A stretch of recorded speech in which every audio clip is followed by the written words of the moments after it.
Olá, pessoal! Sejam muito bem-vindos a mais um vídeo aqui do Book Cadedos. Hoje vamos continuar nossa jornada mágica com Harry Potter e a Pedra Filosofal. O capítulo de hoje é o capítulo 7, O Chapéu Seletor. Então se acomoda aí, coloca os fones e vem comigo descobrir em qual casa o Harry vai parar. A porta abriu-se de chofre e apareceu uma bruxa alta de cabelos negros e vestes verdes esmeralda. Tinha o rosto muito severo e o primeiro pensamento de Harry foi que era uma pessoa a quem não se devia aborrecer. Alunos do primeiro ano, Profa Minerva McGonagall, informou Hagrid. Obrigada, Hagrid, eu cuido deles daqui em diante. Ela escancarou a porta. O saguão era tão grande que teria cabido a casa dos Dursley inteira dentro. As paredes de pedra estavam iluminadas com archotes flamejantes como os de Gringotts. O teto era alto demais para se ver e uma imponente escada de mármore em frente levava aos andares superiores. Eles acompanharam a Profa Minerva pelo piso de lajotas de pedra. Harry ouviu um murmúrio de centenas de vozes que vinham de uma porta à direita. O restante da escola já devia estar reunido. Mas a Profa Minerva levou os alunos da primeira série a uma sala vazia ao lado do saguão. Eles se agruparam lá dentro, um pouco mais apertados do que o normal, olhando nervosos para os lados. Bem-vindos a Hogwarts, disse a Profa Minerva. O banquete de abertura do ano letivo vai começar daqui a pouco, mas antes de sentarem às mesas, vocês serão selecionados por casas. A seleção é uma cerimônia muito importante, porque enquanto estiverem aqui, sua casa será uma espécie de família em Hogwarts. Vocês assistirão a aulas com o restante dos alunos de sua casa, dormirão no dormitório da casa e passarão o tempo livre na sala comunal. As 4 casas chamam-se Grifinória, Lufa-Lufa, Corvinal e Sonserina. Cada casa tem sua história honrosa e cada uma produziu bruxas e bruxos extraordinários. Enquanto estiverem em Hogwarts, os seus acertos renderão pontos para sua casa, enquanto os erros a farão perder. No fim do ano, a casa com o maior número de pontos receberá a taça da casa, uma grande honra. Espero que cada um de vocês seja motivo de orgulho para a casa a qual vier a pertencer. A cerimônia de seleção vai se realizar dentro de alguns minutos, na presença de toda a escola. Sugiro que vocês se arrumem o melhor que puderem enquanto esperam. O olhar dela se demorou por um instante na capa de Neville, que estava afivelada debaixo da orelha esquerda, e no nariz sujo de Rony. Harry, nervoso, tentou achatar os cabelos. Voltarei quando estivermos prontos para receber vocês, disse a Profa Minerva. Por favor, aguardem em silêncio. E se retirou da sala. Harry engoliu em seco. Mas como é que eles selecionam a gente para as casas? Harry perguntou a Rony. Devem fazer uma espécie de teste, acho. Fred diz que dói a besta, mas acho que estava brincando. O coração de Harry deu um pulo terrível. Um teste? Na frente da escola toda? Mas ele ainda nem conhecia mágica nenhuma. Que diabo teria que fazer? Não previra nada do gênero assim logo na chegada. Olhou à volta ansioso e viu que os outros também pareciam apavorados. Ninguém falava muito a não ser Hermione, que cochichava muito depressa todos os feitiços que aprendera, sem saber o que precisaria mostrar. Harry fez força para não escutar o que ela dizia. Nunca se sentira tão nervoso, nunca, nem mesmo quando tivera que levar um boletim escolar para os Dursley, dizendo que não sabiam como ele fizera a peruca do professor ficar azul. Ele manteve os olhos grudados na porta. A qualquer segundo agora, a Profa Minerva voltaria e o conduziria ao seu triste fim. Então aconteceu uma coisa que o fez pular bem uns 30 centímetros no ar. Várias pessoas atrás dele gritaram. Que dia... Ele ofegou, e as pessoas à sua volta também. Uns 20 fantasmas passaram pela parede dos fundos. Brancos pérola e ligeiramente transparentes deslizaram pela sala conversando entre si, mal vendo os alunos do primeiro ano. Pareciam estar discutindo. O que lembrava um fradinho gorduchinho ia dizendo: perdoar e esquecer, eu diria, vamos dar a ele uma segunda chance. Meu caro Frei, já não demos à pirraça todas as chances que ele merecia? Ele mancha nossa reputação e você sabe, ele nem é um fantasma. Nossa, o que é que essa garotada está fazendo aqui? Um fantasma que usava uma gola de rufos engomados e meiões, de repente reparou nos alunos do primeiro ano. Ninguém respondeu. Alunos novos, disse o Frei Gorducho, sorrindo para eles. Estão esperando para serem selecionados, imagino? Alguns garotos confirmaram com a cabeça, mudos. Espero ver vocês na Lufa-Lufa, falou o Frei. A minha casa antiga, sabe? Vamos andando agora, disse uma voz enérgica. A seleção vai começar. A profa Minerva voltara. Um a um, os fantasmas saíram voando pela parede oposta. Agora façam fila e me sigam. Sentindo-se pouco à vontade, como se suas pernas tivessem virado chumbo, Harry entrou na fila atrás de um garoto de cabelos cor de palha e na frente de Rony, e todos saíram da sala, tornaram a atravessar o saguão e as duas portas que levavam ao grande salão. Harry jamais imaginara um lugar tão diferente e esplendor. Era iluminado por milhares de velas que flutuavam no ar sobre 4 mesas compridas, onde os demais estudantes já se encontravam. As mesas estavam postas com pratos e taças douradas. No outro extremo do salão, havia mais uma mesa comprida em que se sentavam os professores. A profa Minerva levou os alunos de primeiro ano até ali, de modo que eles pararam enfileirados diante dos outros, tendo os professores às suas costas. As centenas de rostos que os contemplavam pareciam lanternas fracas à luz tremula das velas.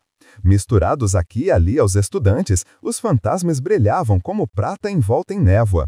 Principalmente para evitar os olhares fixos neles, Harry olhou para cima e viu um teto aveludado e negro salpicado de estrelas. Ouviu Hermione cochichar. É enfeitiçado para parecer o céu lá fora, ali em Hogwarts, uma história. Era difícil acreditar que havia um teto ali e que o salão principal simplesmente não se abria para o infinito. Harry baixou depressa os olhos quando a profa Minerva silenciosamente colocou um banquinho de 4 pernas diante dos alunos do primeiro ano. Em cima do banquinho, ela pôs um chapéu pontudo de bruxo. O chapéu era remendado, esfiado e sujíssimo. Tia Petúnia não teria permitido que um objeto nessas condições entrasse em casa. Talvez tivessem que tentar tirar um coelho de dentro, Harry pensou delirando. Parecia apropriado. Reparando que todos no salão agora olhavam para o chapéu, ele olhou também. Por alguns segundos fez-se um silêncio total. Então o chapéu se mexeu. Um rasgo junto à aba se abriu como uma boca e o chapéu começou a cantar. Ah, vocês podem me achar pouco atraente, mas não me julguem só pela aparência. Engulo a mim mesmo se puderem encontrar um chapéu mais inteligente do que o papai aqui. Podem guardar seus chapéus coco bem pretos, suas cartolas altas de cetim brilhoso, porque sou o chapéu seletor de Hogwarts e dou de 10 a 0 em qualquer outro chapéu. Não há nada escondido em sua cabeça que o chapéu seletor não consiga ver. Por isso é só me porem na cabeça que vou dizer em que casa de Hogwarts deverão ficar. Quem sabe sua morada é a Grifinória, casa onde habitam os corações indômitos. Ousadia e sangue frio e nobreza destacam os alunos da Grifinória dos demais. Quem sabe é na Lufa-Lufa que você vai morar, onde seus moradores são justos e leais, pacientes, sinceros, sem medo da dor. Ou será a velha e sábio Corvinal, a casa dos que têm a mente sempre alerta, onde os homens de grande espírito e saber sempre encontrarão companheiros seus iguais.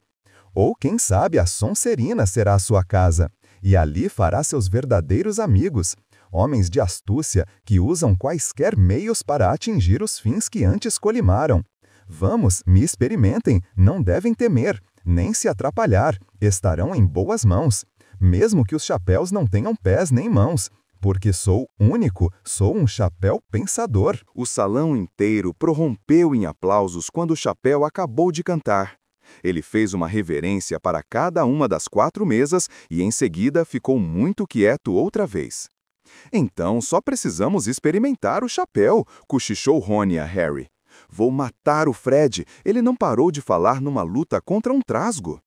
Harry deu um sorriso sem graça. Experimentar um chapéu era bem melhor do que precisar fazer um feitiço, mas desejou que pudessem ter experimentado o chapéu sem toda aquela gente olhando.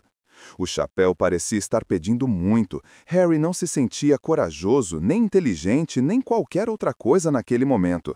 Se ao menos o Chapéu tivesse mencionado uma casa para gente que se sentia meio nervosa, quem sabe teria sido a sua casa. A professora Minerva então se adiantou segurando um longo rolo de pergaminho. Quando eu chamar seus nomes, vocês porão o chapéu e se sentarão no banquinho para a seleção. Anna Abbott. Uma garota de rosto rosado e Marias Chiquinhas louras saiu aos tropeços da fila, pôs o chapéu, que lhe afundou direto até os olhos, e se sentou. Uma pausa momentânea. Lufa, Lufa! Anunciou o chapéu. A mesa direita deu vivas e bateu palmas quando Ana foi se sentar à mesa da Lufa-Lufa. Harry viu o fantasma do Frei Gorducho acenar alegremente para ela. Susana Bones. Lufa-Lufa! Anunciou o chapéu outra vez e Susana saiu depressa e foi se sentar ao lado de Ana. Terêncio Boot. Corvinal. Desta vez foi a segunda mesa à esquerda que aplaudiu. Vários alunos da Corvinal se levantaram para apertar a mão de Terêncio quando o menino se reuniu a eles. Maddie Brocklehurst foi para a Corvinal também, mas Lila Brown foi a primeira a ser escolhida para a Grifinória, e a mesa na extrema esquerda explodiu em vivas. Harry viu os irmãos gêmeos de Rony assobiarem. Mila Bustrold se tornou uma Sonserina. Talvez fosse a imaginação de Harry, mas depois de tudo que ouvira sobre a Sonserina, achou que eles formavam um grupo de aparência desagradável. Estava começando a se sentir decididamente mal agora. Lembrou-se da seleção para os times nas aulas de esporte de sua velha escola. Sempre fora o último a ser escolhido, não porque não fosse bom, mas porque ninguém queria que Duda pensasse que gostavam dele. Justino Fent Fletchley. Lufa-Lufa. Às vezes, Harry reparou, o chapéu anunciava logo o nome da casa, mas outras levavam tempo para se decidir. Simas Finnegan, o menino de cabelos cor de palha ao lado de Harry na fila, passou sentado no banquinho quase 1 minuto antes de o chapéu anunciar que iria para a Grifinória. Hermione Granger. Hermione saiu quase correndo até o banquinho e enfiou o chapéu, ansiosa. Grifinória! Anunciou o chapéu. Rony gemeu. Um pensamento horrível ocorreu a Harry, como fazem os pensamentos horríveis quando a pessoa está nervosa. E se ele não fosse escolhido? E se ficasse ali sentado com o chapéu na cabeça, cobrindo seus olhos durante um tempão, até a professora Minerva arrancá-lo de sua cabeça e dizer que obviamente houvera um engano e era melhor ele pegar o trem de volta? Quando Neville Longbottom, o menino que não parava de perder o sapo, foi chamado, levou um tombo a caminho do banquinho. O chapéu demorou muito tempo para se decidir sobre Neville. Quando finalmente anunciou Grifinória, Neville saiu correndo com o chapéu na cabeça e teve de voltar em meio a uma avalanche de risadas para entregá-lo a Morag McDougal. Malfoy se adiantou gingando quando chamaram seu nome e teve seu desejo realizado imediatamente. O chapéu mal tocara sua cabeça quando anunciou Sonserina. Faltava pouca gente agora. Moon, Not, Parkinson, depois 2 gêmeas, Patil e Patil, depois Perks, Sarah e então, finalmente, Harry Potter. Quando Harry se adiantou, correu um burburinho por todo o salão como um fogo de rastilho. Potter? Foi o que ela disse? O Harry Potter? A última coisa que Harry viu antes de o chapéu lhe cair sobre os olhos foi um salão cheio de gente se espichando para lhe dar uma boa olhada. Em seguida, só viu a escuridão dentro do chapéu. Difícil, muito difícil. Bastante coragem, vejo. Uma mente nada má. Há talento, minha nossa. Uma sede razoável de se provar. Ora, isso é interessante. Então, onde vou colocá-lo? Harry apertou as bordas do banquinho e pensou, Sonserina não, Sonserina não. Sonserina não, hein? Disse a vozinha. Tem certeza, sabe? Você poderia ser grande, sabe? Está tudo aqui na sua cabeça. E a Sonserina lhe ajudaria a alcançar essa grandeza, sem dúvida alguma, não deve? Bem, se você tem certeza, ficará melhor na Grifinória. Harry ouviu o chapéu anunciar a última palavra para todo o salão. Tirou o chapéu e se encaminhou trêmulo para a mesa de Grifinória. Sentia tanto alívio por ter sido selecionado e ter escapado de Sonserina que nem reparou que estava recebendo a maior ovação da cerimônia. Percy, o monitor, se levantou e apertou sua mão com energia, enquanto os gênios Weasley gritavam, Ganhamos, Potter! Ganhamos, Potter! Harry sentou-se de frente do fantasma com a gola de Rufus que vira antes da cerimônia. O fantasma lhe deu uma palmadinha no braço, produzindo em Harry a sensação horrível e repentina de que acabara de mergulhar num balde de água gelada. Agora ele via bem a mesa principal. Na extremidade mais próxima sentava-se Rubel Hagrid, cujo olhar encontrou seu e lhe fez um sinal de aprovação. Harry retribuiu seu sorriso. E ali, no centro da mesa principal, em uma cadeirão dourado, encontrava-se Alvo Dumbledore. Harry o reconheceu imediatamente pela figurinha que tirara no sapo de chocolate comprado no trem. Os cabelos prateados de Dumbledore eram a única coisa no salão inteiro que brilhava tanto quanto os fantasmas. Harry viu o professor Quirrell também, o rapaz nervoso do caldeirão furado. Parecia muito extravagante em um grande turbante púrpura. E agora só faltavam 3 pessoas para serem selecionadas. Lisa Turpin virou uma corvinal e depois foi a vez de Rony. A essa altura ele estava branco esverdeado. Harry cruzou os dedos sobre a mesa para dar sorte, e um segundo depois o chapéu anunciou Grifinória. Harry bateu palmas bem alto com os demais quando Rony se largou numa cadeira a seu lado. «Muito bem, Rony, excelente», disse Percy pomposamente por cima de Harry, na mesma hora em que Blas Zabini era mandado para a Sonserina. A professora Minerva enrolou o pergaminho e recolheu o chapéu seletor. Harry baixou os olhos para o prato dourado e vazio diante dele. Acabara de perceber como estava faminto. As tortinhas de abóbora pareciam ter sido comidas há anos. Alvo Dumbledore se levantou. Sorria radiante para os estudantes, os braços bem abertos, como se nada no mundo pudesse ter lhe agradado mais do que vê-los todos reunidos ali. «Sejam bem-vindos», disse. «Sejam bem-vindos para um novo ano em Hogwarts. Antes de começarmos nosso banquete, eu gostaria de dizer umas palavrinhas. Pateta, chorão, destabocado, beliscão, obrigado». E sentou-se. Todos bateram palmas e deram vivas. Harry não sabia se ria ou não. «Ele é um pouquinho maluco?» perguntou incerto a Percy. «Maluco?» disse Percy despreocupado. «Ele é um gênio, o melhor bruxo do mundo, mas é um pouquinho maluco, sim. Batatas, Harry!» O queixo de Harry caiu. Os pratos diante dele agora estavam cheios de comida. Ele nunca via tantas coisas que gostava de comer em uma mesa só.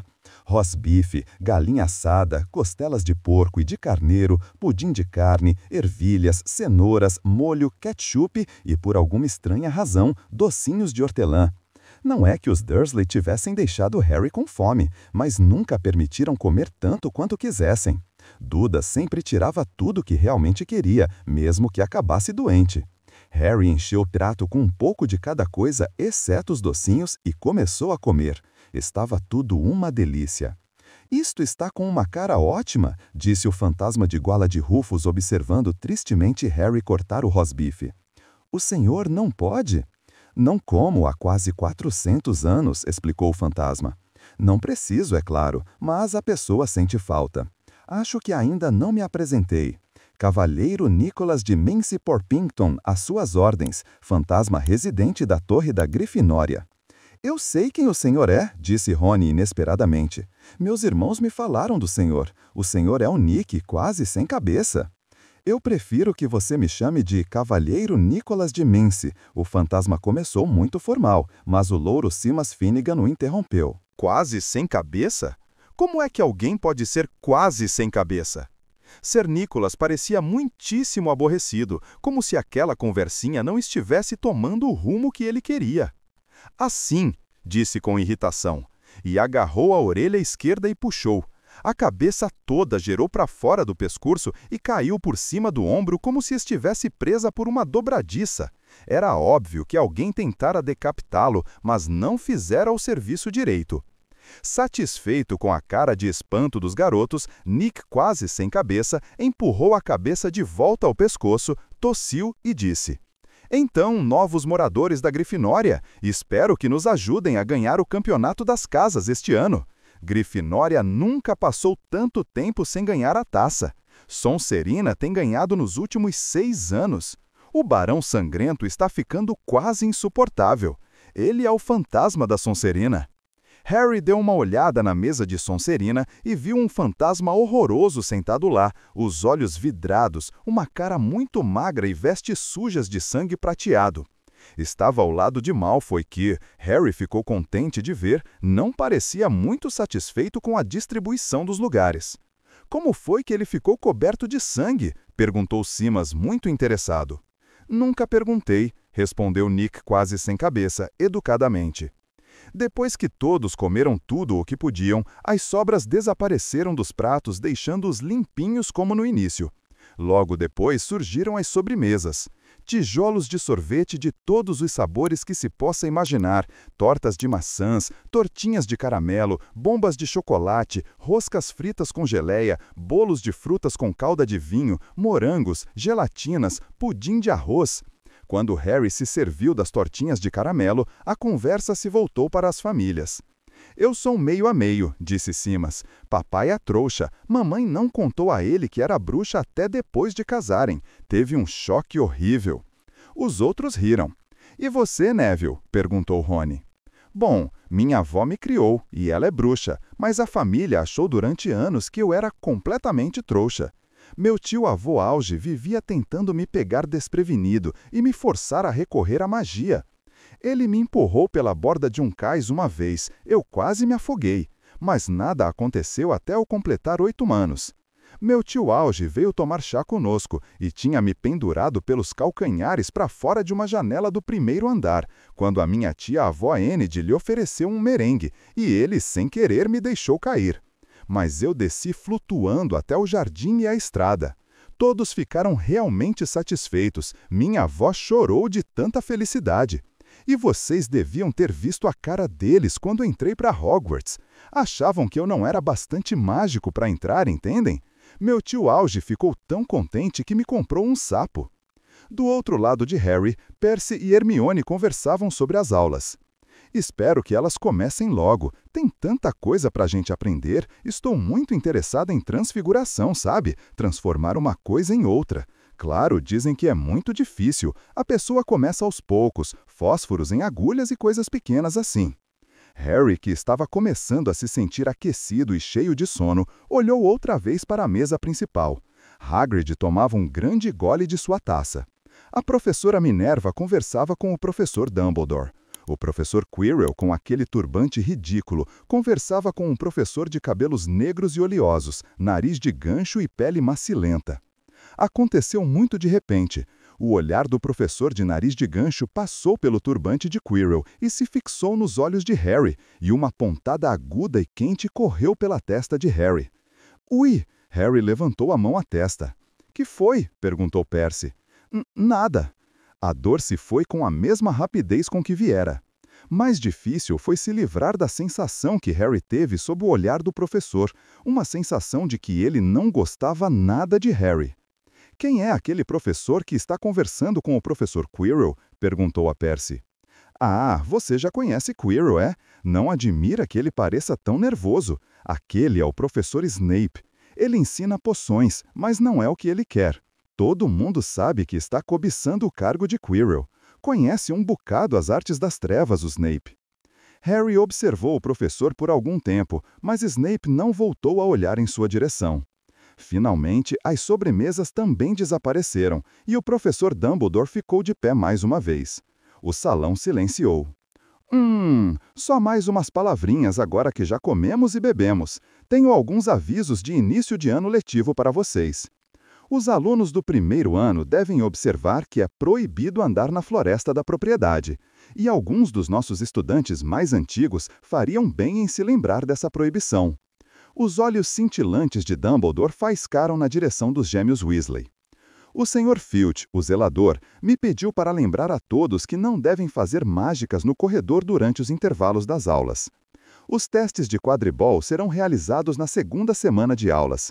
Quem estiver interessado em entrar para o time de sua casa deverá procurar Madame Hooch. E, por último, é preciso avisar que, este ano, o corredor do 3º andar do lado direito está proibido a todos que não quiserem ter uma morte muito dolorosa. Harry riu, mas foi um dos poucos que fez isso. Ele não está falando sério, cochichou a Percy. Deve estar, respondeu Percy franzindo a testa para Dumbledore.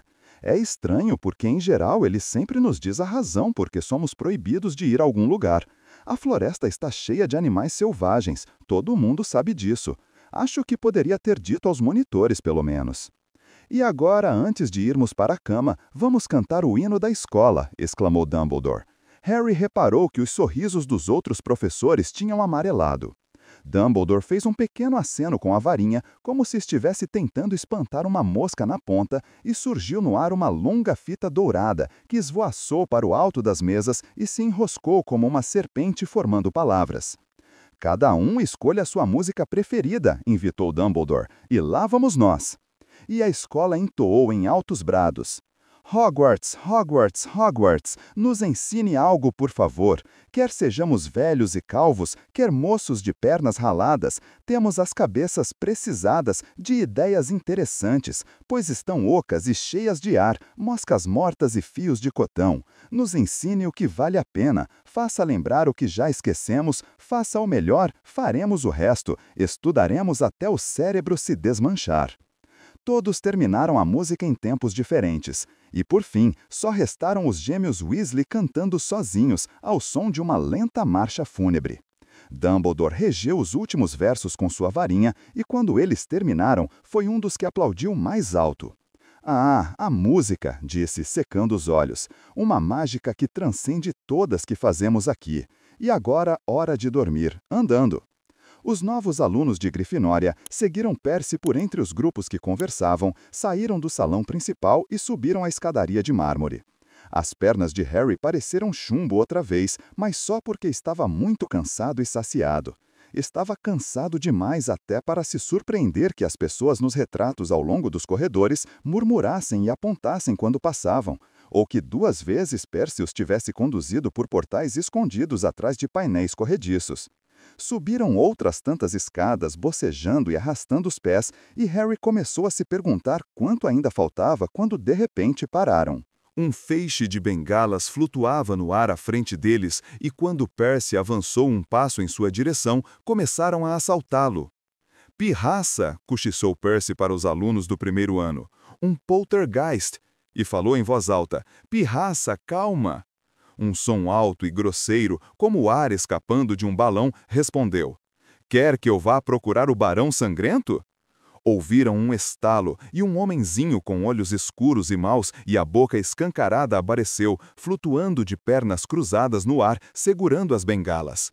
Oh, oh! Disse com uma risada malvada. Calourinhos, que divertido! E mergulhou repentinamente contra eles. Todos se abaixaram. Vá embora, pirraça, ou vou contar ao barão, e estou falando sério, ameaçou Percy.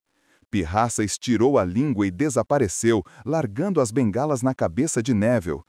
Eles o ouviram partir zunindo, fazendo retinir os escudos de metal ao passar. Vocês tenham cuidado com o Pirraça, recomendou Percy, quando retomaram a caminhada. O Barão Sangrento é o único que consegue controlá-lo. Ele não dá confiança aos monitores. Chegamos. No finzinho do corredor havia um retrato de uma mulher muito gorda vestida de rosa. Senha, pediu ela. Cabeça de dragão, disse Percy, e o retrato se inclinou para a frente, revelando um buraco redondo na parede. Todos passaram pelo buraco. Neville precisou de um calço, e se viram no sala comunal da Grifinória, um aposento redondo cheio de poltronas fofas. Percy indicou às garotas a porta do seu dormitório e aos meninos a porta do deles. No alto de uma escada em caracol, era óbvio que estavam em uma das torres, encontraram finalmente suas camas, 5 com reposteiros de veludo vermelho escuro. As malas já haviam sido trazidas. Cansados demais para falar muito, eles enfiaram os pijamas e caíram na cama. Comida de primeira, não foi? Comentou Rony para Harry pelos reposteiros. Se manda, perebas, ele está roendo os meus lençóis. Harry ia perguntar a Rony se ele provara as tortinhas de caramelo, mas adormeceu quase imediatamente. Talvez Harry tivesse comido demais, porque teve um sonho muito estranho. Estava usando o turbante do professor Quirrell, que não parava de conversar com ele, dizendo que devia se mudar para Sonserina imediatamente, porque era seu destino. Harry disse ao turbante que não queria ir para a Sonserina. O turbante foi ficando cada vez mais pesado. Harry tentou tirá-lo, mas ele começou a apertar sua cabeça até doer. E aí, Malfoy apareceu, rindo do esforço dele. Depois, Malfoy se transformou no professor de nariz de gancho, Snape, cuja gargalhada ecoou alta e fria. Houve um clarão verde e Harry acordou suado e trêmulo. Mudou de posição e tornou a dormir, e quando acordou no dia seguinte, nem se lembrou que tinha sonhado.